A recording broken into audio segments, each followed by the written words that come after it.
Now, today guys, andito sa aking table is the Lenovo Ideapad Gaming 3. And I have here is the Intel i5 na model, and together with it is a RTX 3050 ni NVIDIA. And I want to show you guys kung how this one will be able to perform on a day-to-day basis, ano mga kakayahan nitong laptop na ito, and how good it could be pagdating sa gaming. Tara, simulan natin. Hi guys, ako pala si Richmond ng Gadget Sidekick and welcome back to my channel. So today, hawak natin ito is the Ideapad Gaming ni Lenovo. And some quick specs dito sa gilid. It's a Intel i5 na 12500H and together with it is a 8 gigs of RAM, 512 gigs of storage. Ang kanyang graphics is RTX 3050 ni NVIDIA. Ang kanyang display is 15.6 na FHD IPS LCD. And of course, ang kanyang battery is 4 cell together with a Windows 11 na home single language. And the color na meron natin dito is the Onyx Gray. Nakita natin itong laptop na to. For me, it's not really too much of a gamer-centric look. It's more of a pang everyday usage na laptop na madali kong bitbitin siya everyday. And of course, then, if you want to play some games, just simply pop it out para makapag-gaming ka maybe on your office during lunch break or out there when you're waiting for someone, pwede ka naman mag-gaming. Kaya-kaya na itong laptop na ito. Plus, ang looks niya is very much professional unlike other laptops na talaga mukhang pang-gaming. This one, for me, it's more of a ordinary laptop na may touch talaga siya ng gaming. One thing that I like dito sa kanya, isang screen niya is saktong-sakto, 15.6 inch and ang display niya is quite clear. And gusto ko dito sa kanya, yung webcam na dito is pwede mo i-hide kung ayaw mong pakita yung mukha mo. And of course, sometimes accidentally nabuksan mo webcam mo and nakakalimutan mo na hindi pala siya naka-close. So, there's a safety factor dito. Pwede mo i-close ang kanyang camera just for safety reasons. And what I like about dito sa kanyang laptop is ang kanyang trackpad is quite ample enough just for doing all the tasks na gusto natin. Mga gesture, okay, wala problema. Ang keyboard is okay. I really love the idea na meron siyang numpad dito dahil I personally use a lot of Excel and spreadsheets dito. Kaya numpad is quite important for me.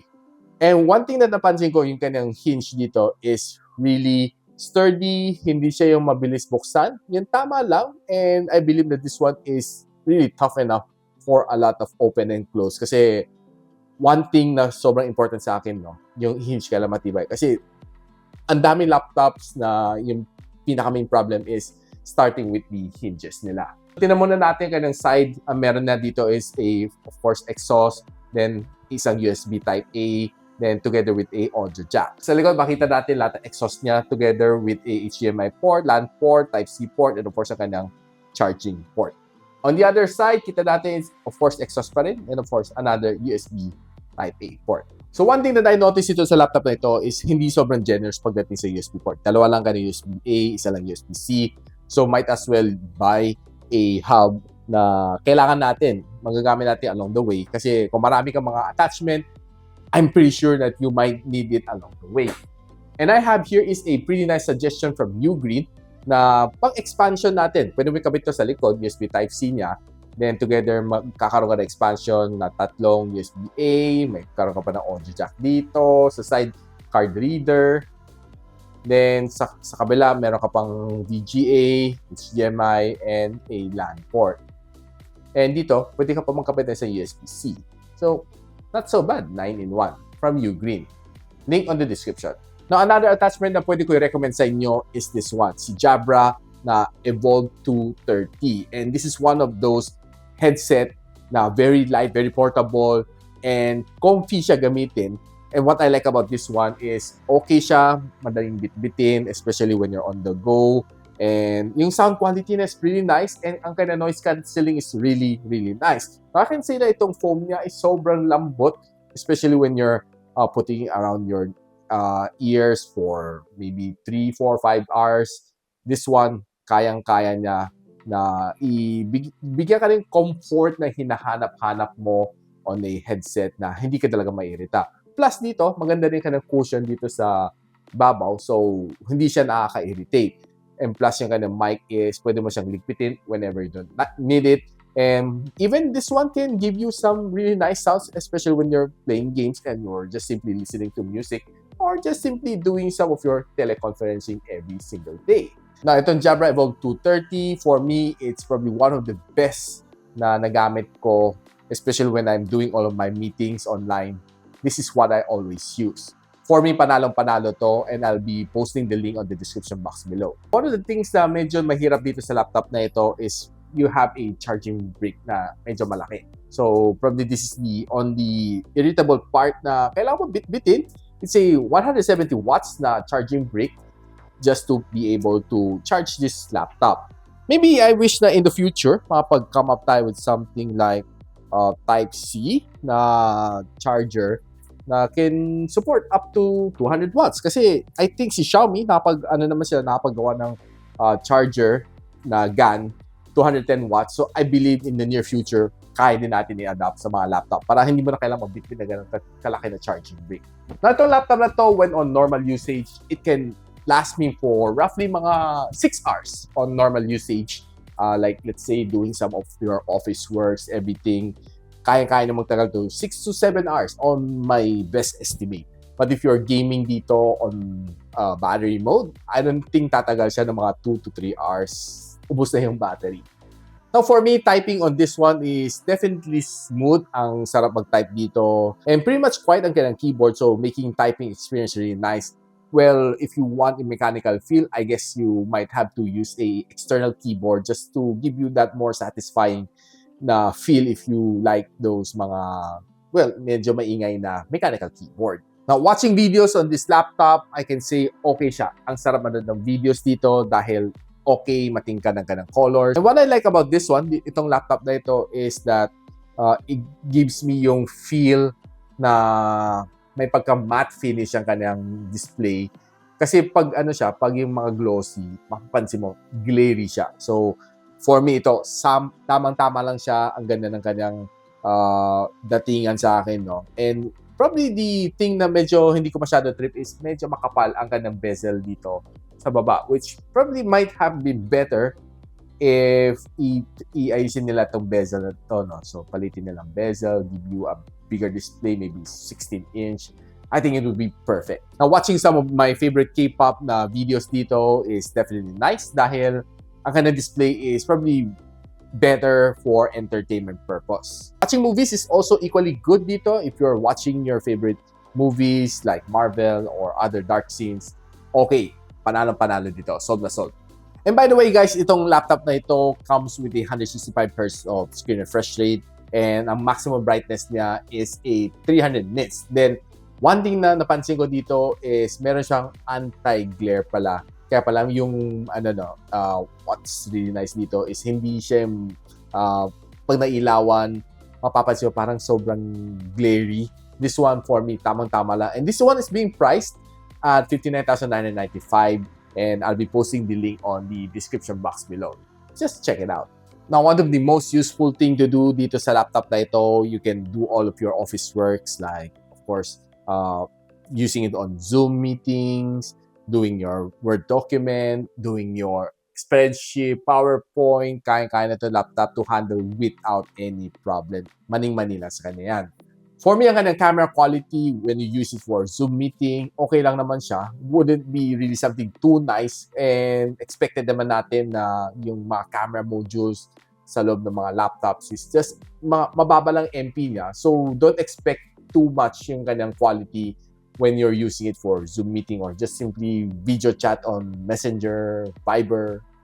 This is the quality that you'll be getting. Now, scrolling on social media, I can say, well, okay naman siya dahil this laptop really display it best when you are, well, using it for social media, just like Facebook and probably looking at TikTok and other social media like you always do. So, the things na napansin ko dito sa laptop is that pag boot up niya, mabilis siya. I think it's just less than 30 seconds, kaya na mag-boot up. Pagkapindot ko ng power button, saglit lang naman siya, no? It doesn't really take too long for it to boot up dahil, well, alam naman natin how fast this laptop is. So, right now, let's just quickly play a quick game ng Red Dead Redemption 2. And let's see ang kanyang graphics on how it is. Kung would it stand up to what we're expecting dito sa gaming laptop na ito, or well, just more of yung average na gaming laptop.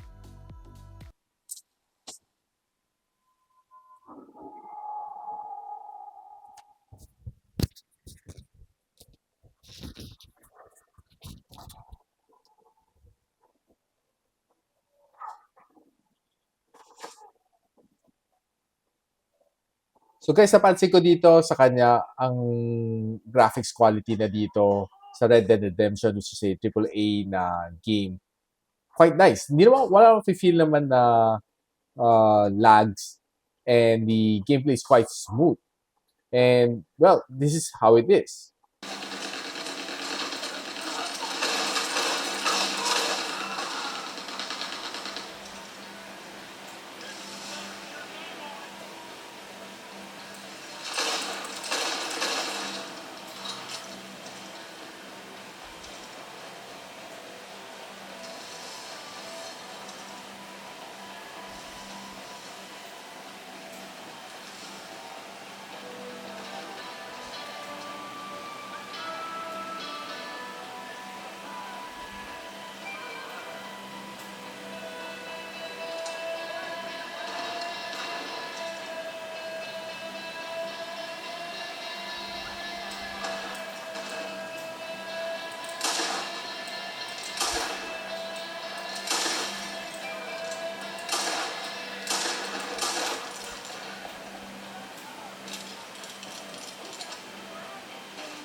So right now, maglalaro lang tayo ng quick game dito sa Call of Duty Mobile, Call of Duty Modern Warfare.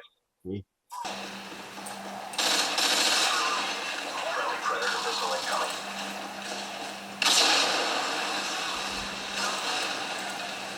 Heads up, enemy UAV spotted.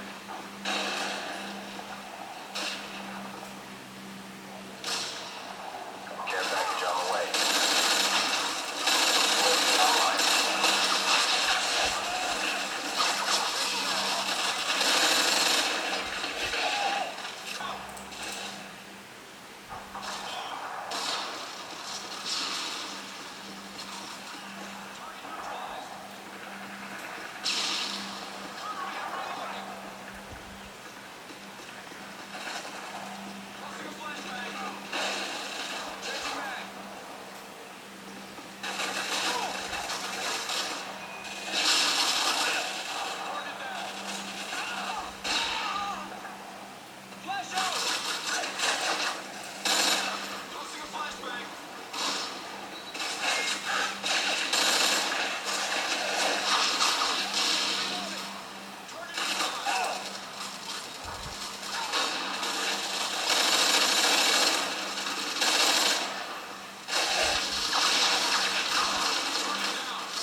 UAV online.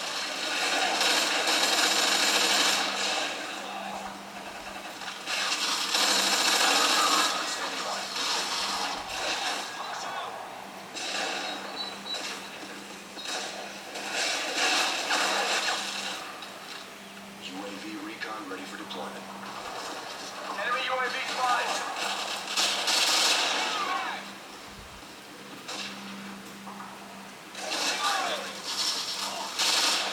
Heads up, enemy UAV spotted.